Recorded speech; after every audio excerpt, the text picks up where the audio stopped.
देखना, अब मैं इसको क्या कहूँगा, ये है ग्लाइकोकैलिक्स, ठीक है, समझ आया होगा। उसके बाद है सेल वॉल, उसके बाद है प्लाज्मा मेम्ब्रेन और सेल मेम्ब्रेन, ठीक है। उसके बाद क्या होता है, ये जो है यहाँ पे inner foldings of the plasma. अस्सलाम वालेकुम डियर स्टूडेंट्स, तो वेलकम है आप सभी का नर्सर एकेडमी में। तो आज का हमारा टॉपिक है बैक्टीरियल सेल स्ट्रक्चर। आपने पता है एक सेल को ही हम पूरा बैक्टीरिया बोलते हैं, है ना। बैक्टीरिया एक सेल ही जो है, बैक्टीरिया की एक सेल ही सारे फंक्शंस परफॉर्म करती है। तो आज का हमारा टॉपिक है कि सेल के पास कौन कौन से ऐसे कंपोनेंट्स होते हैं, क्या क्या सेल के स्ट्रक्चर्स होते हैं जो कि सेल को एक ऑर्गेनिज्म कहलाते हैं, ठीक है। तो स्टार्ट करते हैं। सबसे पहले बाहर से अंदर की तरफ चलते हैं, है ना, आउटर टू इनर हम चलते हैं, ठीक है।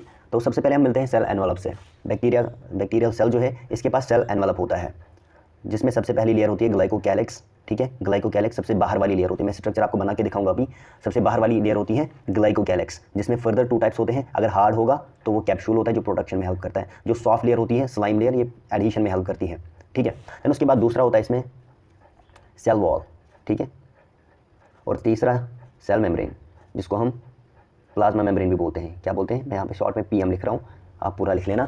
क्या क्या होता है, आउटर टू इनर, सबसे बाहर वाली लेयर ग्लाइकोकैलिक्स, जिसमें फर्दर 2 होते हैं, कैप्सूल और स्लाइम लेयर। ये किसी किसी में प्रेजेंट हो सकता है, किसी में प्रेजेंट नहीं होता है, पॉलीसैकेराइड या फिर पॉलीपेप्टाइड का बना होता है। सेल वॉल ये प्रोटेक्शन में हेल्प करता है ना, एक दीवार की तरह काम करता है सेल के लिए।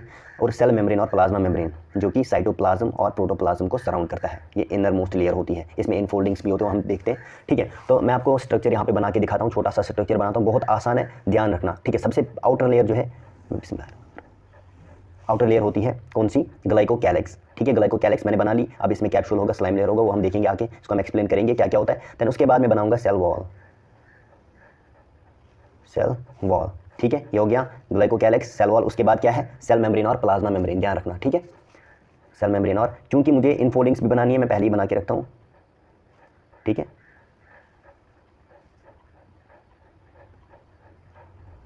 समझ आ गई, देखना। अब मैं इसको क्या कहूँगा, ये है ग्लाइकोकैलिक्स, ठीक है, समझ आया होगा।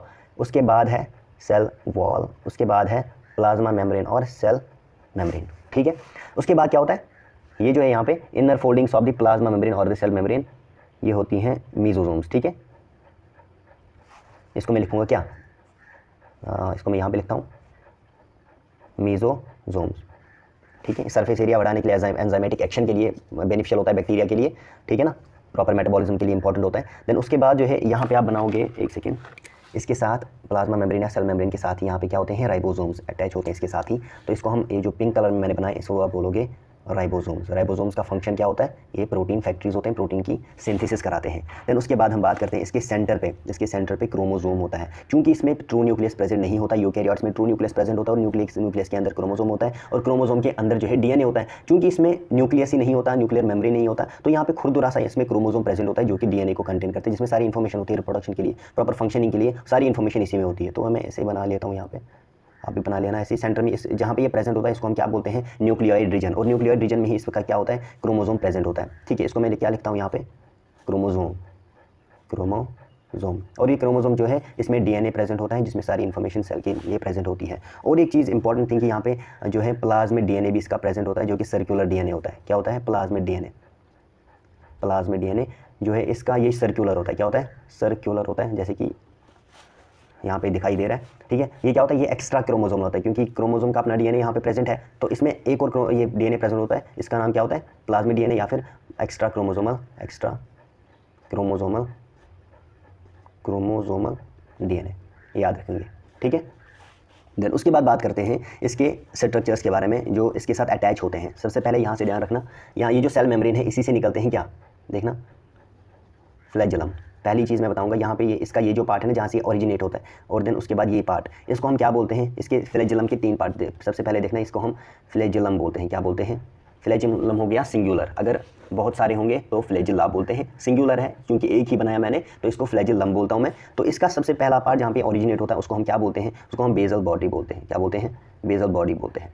देन उसके बाद सेल मेम्ब्रेन और सेल वॉल के साथ जो जुड़ा होता है पार्ट इसका, दैट इज़ नोन एज, इसका क्या बोलते हैं, उसको हम हुक बोलते हैं। क्या बोलते हैं, हुक। और जो बाहर वाला पार्ट होता है ना, जो इसको मूवमेंट में हेल्प करता है, फ्लैजेलम को लिखता हूँ मैं ये कि ये मूवमेंट में हेल्प करता है, ठीक है, मूवमेंट का काम होता है, इसका याद रखना। ये हम पढ़ेंगे डिटेल में, मैं बता रहा हूँ यहाँ पे, ठीक है। और एक पार्ट ये जो बाहर वाला पार्ट होता है इसको हम क्या बोलते हैं, फ्लैजेलम। ध्यान रखना, मैंने कहा कि सेल मेम्ब्रेन से ये निकलता है और जहाँ से निकलता है उस पार्ट को हम बेसल बॉडी बोलते हैं। उसके बाद वाले पार्ट को जो सेल मेम्ब्रेन और सेल वॉल में प्रेजेंट होता है उसको हुक बोलते हैं। और देन जो बाहर वाला सेल बैक्टीरियल सेल के बाहर मोटिलिटी में हेल्प करता है, मूवमेंट में हेल्प करता है, उसको हम फ्लैजिल, उसको हम यार गलती होगी, फिलामेंट बोलते हैं, फिलामेंट बोलते हैं, ठीक है, फिलामेंट बोलते हैं जो बाहर वाला मूवमेंट में हेल्प करता है। देन उसके बाद कुछ और स्ट्रक्चर्स प्रेजेंट होते हैं इसमें जो कि सेल मेम्ब्रेन से ही निकलते हैं। यहाँ पे बना रहा हूँ मैं, जो कि छोटे छोटे हेयर लाइक स्ट्रक्चर्स होते हैं जिनको हम क्या बोलते हैं, पिलाई और फिमरे। इनका फंक्शन सेम होता है लेकिन बस स्ट्रक्चर में थोड़ी सी डिफरेंस होती है। ये शॉर्ट होते हैं, ये थोड़े लॉन्ग होते हैं, बस इतना सा फर्क होता है। इसको हम देखेंगे, है ना, इसकी डिफरेंस देखेंगे, सारी चीज़ों को हम डिटेल में समझेंगे, ठीक है। तो उम्मीद करता हूँ आपको समझ आया होगा। तो थोड़ा सा रिवाइंड करता हूँ मैं आपको। देखो, मैंने कहा था कि हमारा जो बैक्टीरियल सेल का स्ट्रक्चर है, ठीक है, बैक्टीरियल सेल का स्ट्रक्चर जो है उसमें सबसे पहले मैं मिलता हूँ बाहर वाले पार्ट से, सेल एनवलप से, जो सेल को प्रोटेक्शन में मेन काम होता है, प्रोटेक्शन में हेल्प करता है, डेसिकेशन में हेल्प करता है, ठीक है। तो सेल एनवलप में हमारे पास 3 लेयर्स होती हैं मेनली। ग्लाइकोकैलिक्स, जिसमें फर्दर 2 टाइप्स, अगर हार्ड होगा तो कैप्सूल, सॉफ्ट लेयर होगी तो स्लाइम लेयर। ये प्रोटेक्शन में हेल्प करता है, ये जो है एडिशन में हेल्प करता है। देन उसके बाद सेल वॉल और सेल मेम्ब्रेन, ठीक है, सेल वॉल और सेल मेम्ब्रेन।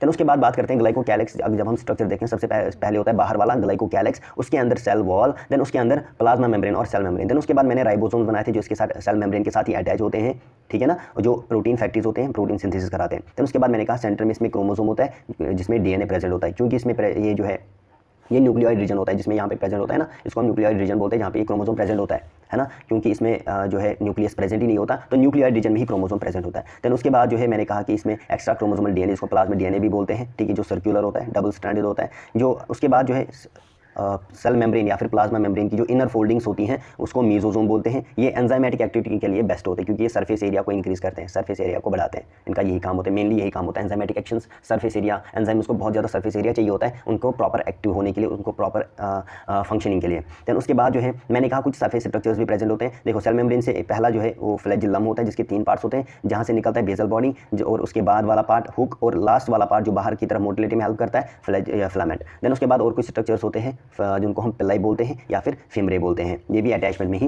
हेल्प करते हैं। इनका मेन काम अटैचमेंट होता है, फिलामेंट का काम होता है मोटिलिटी, मेन काम, ठीक है। उम्मीद करता हूँ आपको सारी चीज़ें समझ आई होंगी। मिलते हैं अगली वीडियो में, इन हर एक पार्ट को हम डिटेल में समझेंगे, तो उसके बाद जो है हम आगे चलेंगे, ठीक है। तो खुदा हाफिज़।